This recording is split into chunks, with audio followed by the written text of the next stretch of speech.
Assalamualaikum warahmatullahi wabarakatuh. Kembali lagi bersama saya. Perkenalkan, saya Ani Batu, stambuk A221 20110.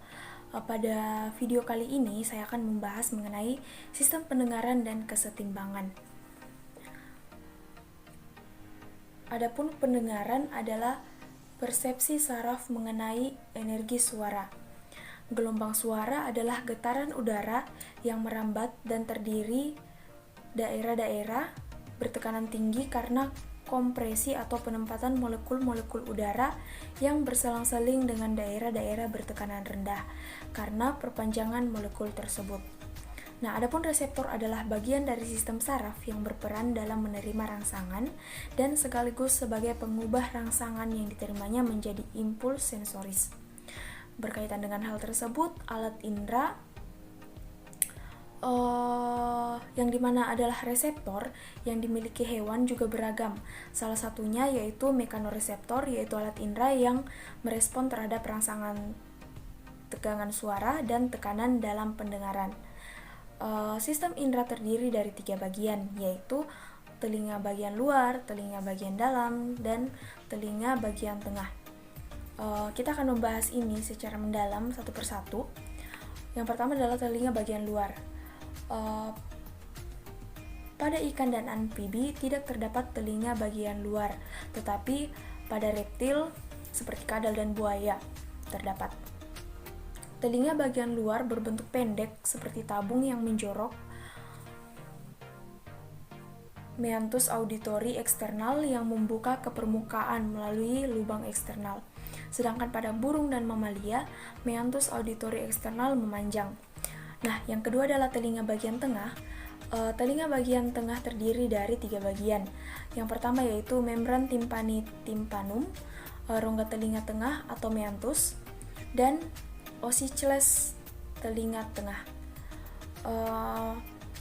Meatus pada tetrapoda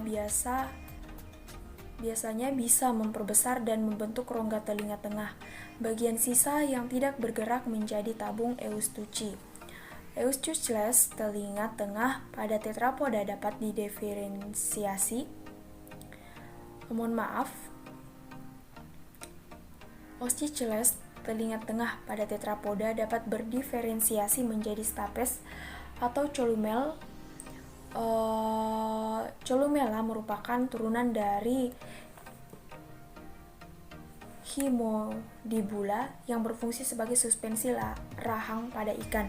Pada beberapa jenis amfibi, reptil dan burung, stapes berujung dengan ekstensi yang bersifat kartilago yang merupakan derivasi dari lengkungan hyoid yang berada di permukaan bawah timpanum. Pada mamalia ada 3 tulang telinga tengah, stapes, incus, dan malleus. Itu adalah derivat dari tulang quaderet dan tulang artikular. Yang ketiga adalah telinga bagian dalam. Telinga bagian dalam terdiri dari aparatus vestibular dan ruang perilimpatik.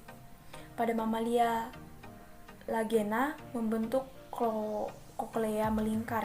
Koklea terdiri dari 3 saluran cairan melingkar. 2 saluran perimpatik adalah skala vestibuli dan skala timpani, dan kanal di antara mereka biasanya disebut skala media.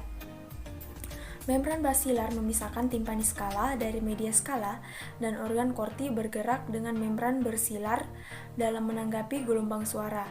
Pada vertebrata, gumpalan rambut organ corti yang tertanam dalam tektorial, sedangkan membran resinar terletak antara skala dan vesibule dan skala media. Contoh spesies yang diambil dari sistem pendengaran ini adalah ikan.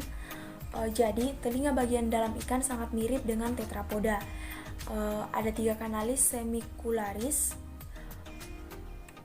dan 3 wilayah otoktik, di mana wilayah ini yaitu sacculus, utriculus, dan lagena. Selain itu, beberapa ikan dan beberapa tetrapoda memiliki makula neglate, daerah sensorik tambahan dekat orticulus. Pada ikan, Mendengar umumnya melibatkan Staticulus dan Lagena, meskipun kadang-kadang satu wilayah itu mendominasinya. Baik teman-teman, demikianlah materi yang dapat saya sampaikan ya mengenai sistem pendengaran dan kesetimbangan. Mohon maaf jika materi yang disampaikan kurang jelas atau kurang dipahami. Teman-teman masih bisa mencarinya di banyak sumber begitu ya. Kalau begitu saya pamit undur diri, sampai jumpa. Semoga kita berjumpa pada video-video berikutnya. Terima kasih.